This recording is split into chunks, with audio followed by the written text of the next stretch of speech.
I met a gypsy.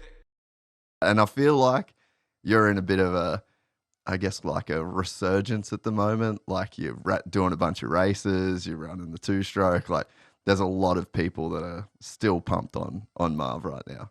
Yeah, I mean, it's a big transition when you stop racing. Obviously, I never thought I would stop racing one day. You know, Yeah. I mean, when you're like early in your 20s, and I got the chance, obviously, to move to America. Like it was my dream, and then you race year after year, and you never think about when you get about like 30 or 31, 32 years old, and one day you stop racing, and here we are. Unfortunately, but it is what it is. This is life, and but I'm really happy right now. Yeah, I mean, you had an amazing career, like a crazy, crazy good career. And I think that you're one of the guys that there's been so many great French riders as well. And I think to be in like the upper echelon of French riders that's quite a hard feat. But you're one of the guys that came over, adapted really well to Supercross, also did really well in outdoors. You were Motocross of Nations, great rides your entire career. You never kind of had to go through like the roller coaster of dealing with, bad rides and trying to get yourself back to the top. Like, so I think as far as careers go, it was an insanely good career, but maybe unexpected to end when it did in a sense. I mean, yeah. Now that I'm done and I look back at it, it is pretty cool to see all the results, all the wins. Of course, we can always look back at, I never won a 450 championship. I came really close, either Supercross or motocross. But man, at the end, like just by winning one race in America was already like a goal. Then I moved up to 450 and winning a Supercross race, like main event, was just my ultimate dream and goal. But then when you achieve that, then you want more, and then you want to win a championship. And unfortunately, I never done it. But it's been good. It's now, looking back at it, I'm really proud. Yeah. So what are you doing with yourself these days, like in a formal capacity? Like obviously still working with Red Bull KTM.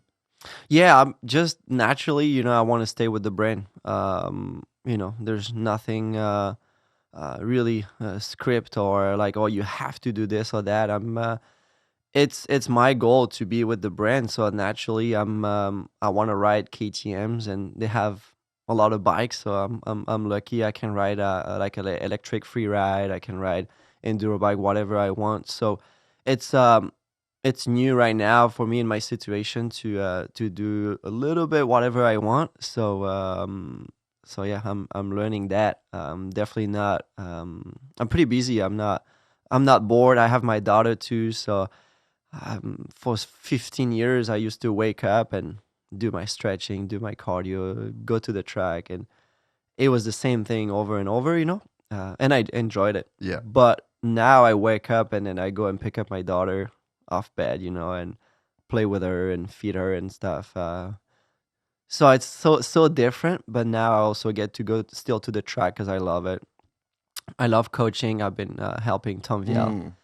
He's having a cracker of a Yeah, season. so it's awesome to see that, and I'm willing to help some young kids. And with KTM, they have Orange Brigade and some kids that race the future. They race the combine. So hopefully we can try and do some good work with that and help some young kids make it to the pros. Yeah. Oh, it's awesome, man. So how was Day in the Dirt down south? That was your first Day in the Dirt? Yeah, well, Day in the Dirt, I wanted to do it actually a couple years ago, and my mechanic Frankie was like, you're in the middle of a championship right now. Like, that's not good. Do a fun race. Let's focus on training. But now that I don't race anymore, I'm like, dude, it's time to do it.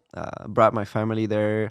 I had some friends over there too. So with the help of Red Bull, they actually drove my 252 stroke there. Yeah. All the way from California to Florida. So with Mario, Mario from Red Bull. Yeah. So that was awesome. I put some stuff together and I was there. I should have hired a mechanic there, but oh, really? I worked on my home bike. Work is a big word right now. Yeah. I put gas and maybe some grease on the chain. That's about it. Oh, that's so good. What do you enjoy the vibe down there though? Yeah, Dana Dirt. I almost did it last year in Glen Helen, but Yeah. I didn't. Dude, it was It was so last minute. fun. Yeah, I'm pretty sure I'll do it. I'll do it at Glen Helen this year. Yeah. I saw you've been running the two stroke, and I Yeah. was out at Kahia Creek a couple weeks ago. I think I saw you at Parlour on like the Monday, and then Kahia Creek you were there on Wednesday, and I'm just like, Marv is just living the two stroke dream right now. You're on the vet track too, just like fully sending it around. So the story behind the two stroke is 2 years ago. Yeah, about 2 years ago now. Oh yeah, a year and a half. So DV was my full-time trainer. Yeah. And he's like, dude, you need to get a bike. Like, if it rains, you can't ride Supercross. You need another bike to go out in the hills or like a sand track. And he says, anything you want but a 450. Mm.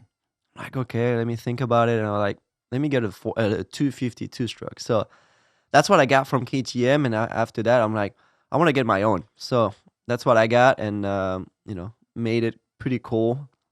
Looking just like my Red Bull Straight Rhythm kit, I would say. That's the throwback of 2010 when I used to race GPs. So I enjoy that. Because the look of the bike is so different than what we're used to. So, but it's a lot of work when it's your own bike. I'm not used to that.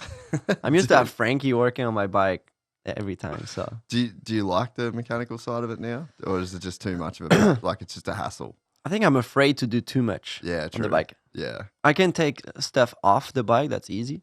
But put it back together, it's different. But I'm lucky to still have Frankie, part of obviously the team, Red Bull KTM. So I kind of feel bad bothering him, but he enjoys working on bikes because he misses a little bit. Changing tires or do stuff like that, that's what helped me. I don't do the tire changes. No, me neither, dude. I never done it my whole life. There was either my dad when I grew up, or a mechanic because I was been a factory mechanic. Luckily, yeah. My dad made me change a tire like one of the last trips I was home, and he just filmed me struggle, and it was so hot, dude. And I'm just like beading sweat, and I'm like, this is so ridiculous. And I've got I'm actually building my two-stroke tomorrow. Okay. I'm doing a YZ250 build against Brian Deegan. Do you have good tools or?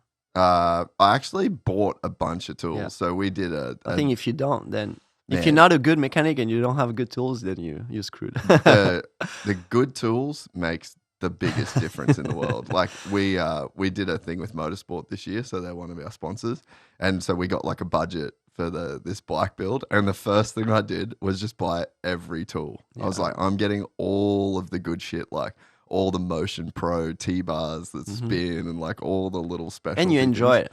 It makes it so much more fun. Yeah. There's nothing worse than working on a bike with shit tools. That's awesome. But yeah, the two-stroke thing. Did you race two-strokes much as a kid? Because you probably were in the generation of mini bike two-strokes, and then 85s. Obviously, did you race 125s or go straight? I did 125s. Actually, when I raced 85, I would also ride a 125, like the same year. I would do Supercross on 125s. And then the following year, I raced outdoors. The junior class in France is only 125 two-strokes. Yeah. And then I would go on the 250 two-stroke to race Supercross. Okay. So pretty much when I was a kid, I would always have like two bikes, like two different classes bikes. So I think that helped me too. Like I adjust to a different bike and adjust your technique and that helped me. So and I started also Supercross super early, but only 1 year I raced 125s. Yeah, okay. Supercross on a two-stroke is a whole different thing, eh? Yeah, I mean when I was like so little and it was like the beginning, I didn't realize that. I mean I was fine with it. But now, like for example, last year or 2 years ago, I raced Red Bull Straight Rhythm on the 250 two-stroke, and obviously I had to ride it on the real Supercross track to train for it. Yeah, before like we did maybe like 2 days on it. Yeah, and you were like, dude, scary. Yeah, I got on the track, no engine brake, and just the power. It's so different than what I'm used to on the 450. And I was like, what is that? Like what I'm gonna do like a straight rhythm. And it took me a few laps to adjust to the bike, and it was scary at first, honestly.